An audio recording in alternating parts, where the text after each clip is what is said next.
mundo animal cada dia nos surpreende mais, com animais habilidosos, fortes e fofinhos. Mas você já parou para pensar como pode ser difícil para algumas espécies chegar à fase adulta e nos impressionar com todas as suas habilidades? Pois fica comigo até o final, que nesse vídeo eu vou te mostrar a realidade de alguns bebês do mundo animal. Fala, seus caçadores de sobreviventes, eu sou Fábio e seja muito, mas muito bem-vindo ao meu canal. E se não é inscrito, tá esperando o que, né? Já deixa aquele like para dar aquela moral pros bichinhos e vamos lá!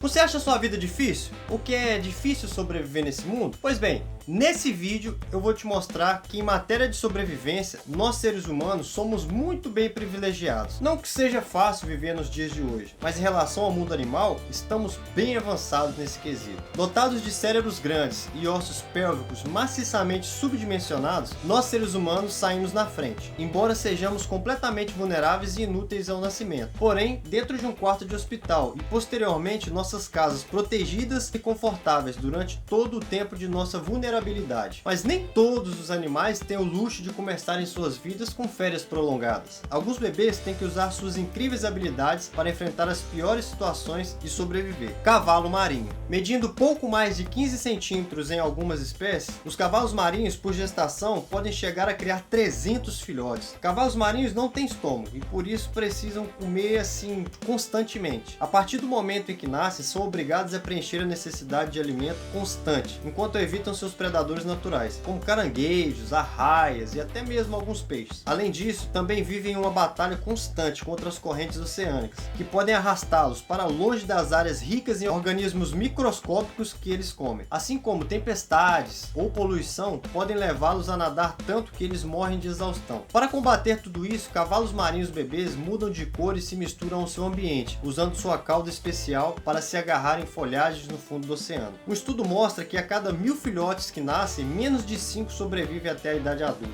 É muito pouco para o tanto que nasce, né? Se nasce 1000, então fica menos de 5, poxa. Girafa. Quando você vê uma girafa, pode pensar que ela não tem muitos problemas para sobreviver no seu habitat. Ainda mais por ser o animal mais alto do mundo, chegando a medir até 6 metros na fase adulta. Porém, quando nascem os bebês girafa, eles não têm muito tempo para relaxar não. Já começam sua vida com uma queda de quase 2 metros de altura do seu local de saída, para a quase inóspita savana africana. Agora imagina, tem gente que pula de 2 metros e já se quebra todo. Pensa cair sem noção de nada e ainda sendo bebê. Ainda com os ossos e articulações frágeis e sem muita estabilidade, sua mãe tenta forçá-los a levantar, chutando e os empurrando, com medo de predadores. Depois que eles se levantam e caem, começam instantaneamente um curso de sobrevivência, no qual sua mãe repetidamente os chuta e os obriga a ficar de pé novamente. As girafas se alimentam principalmente de plantas altas. Como os filhotes são muito pequenos e não conseguem alcançá-las, eles ficam completamente dependentes do leite materno por até 1 ano de idade. Em suas primeiras semanas de vida, são forçados a se esconderem em área de vegetação mais alta, enquanto suas mães vagueiam em busca de comida. Então, ambos se encontram com o resto do rebanho, onde girafas bebês devem realizar todos os deveres de uma girafa adulta.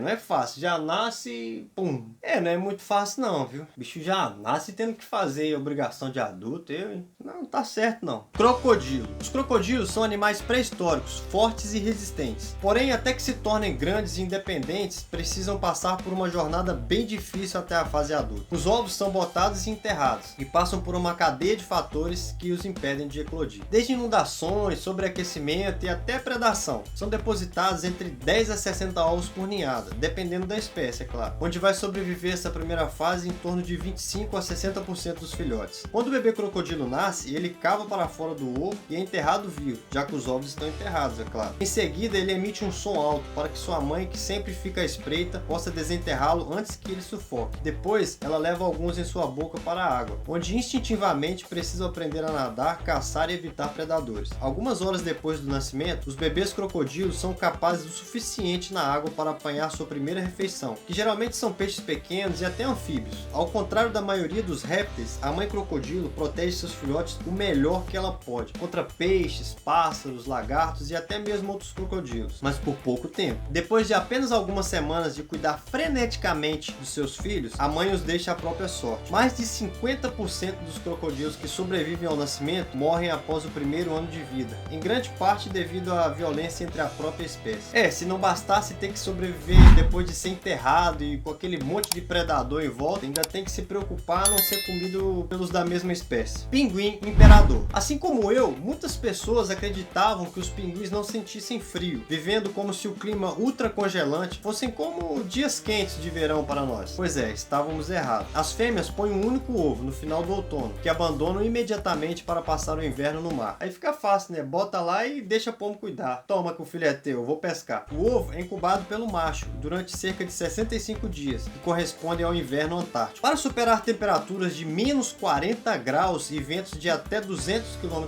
por hora, os machos amontoam-se e passam a maior parte do tempo dormindo para poupar energia. Eles nunca abandonam o ovo, que congelaria se fosse deixado de lado, e sobrevivem à base de uma camada de gordura acumulada durante o verão, e sofrendo com a fome, é claro. A fêmea substitui o macho apenas quando regressa no princípio da primavera. E se o filhote nascer antes que a mãe volte, o macho do pinguim imperador alimenta o filhote com uma substância composta de 59% de proteína e 28% de lipídios, produzido por uma glândula em seu estômago. Quando a mãe regressa, ela regurgita peixes parcialmente digeridos, que está armazenado em seu estômago por semanas. É o que tem, né? Pode não ser fascinante, mas os nutrientes que são fornecidos por essas refeições permitem que eles cresçam e desenvolvam muito rápido suas penas, que os manterão quentes quando não estiverem mais protegidos entre seus pais. Antes mesmo de saírem debaixo dos seus pais, já correm um grande risco com predadores aéreos, como o petrel gigante, uma ave predadora responsável pela morte de cerca de 34% das crias em algumas colônias. E não para por aí não, daqueles que sobrevivem, essa temível ave carnívora ainda precisam encarar por toda a vida dois predadores nas águas e que viverá e se alimentará pelo resto de sua vida: a foca leopardo e a orca, mais conhecida como baleia assassina.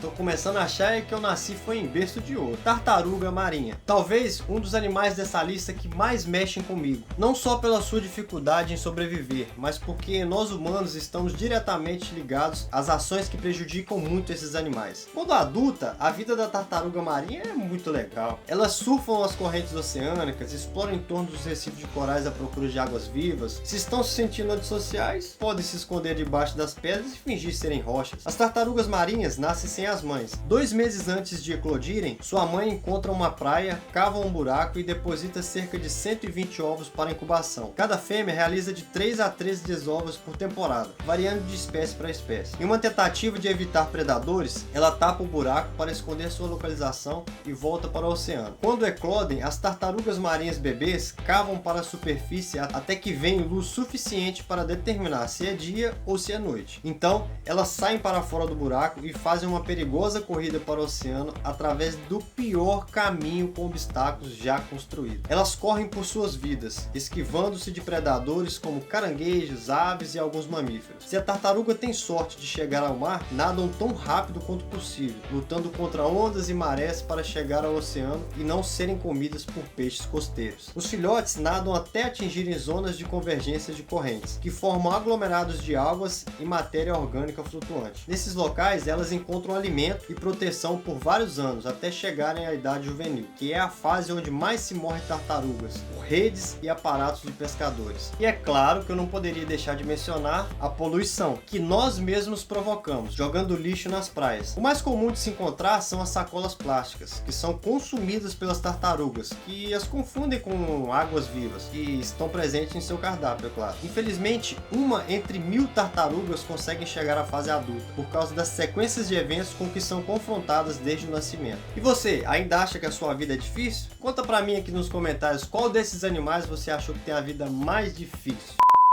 Quando a adulta vinha,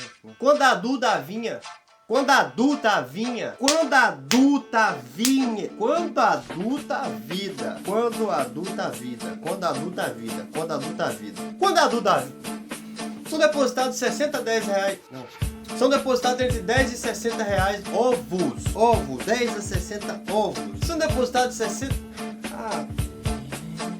Elas correm por suas vidas, esquivando-se de mamíferos, caranguejos.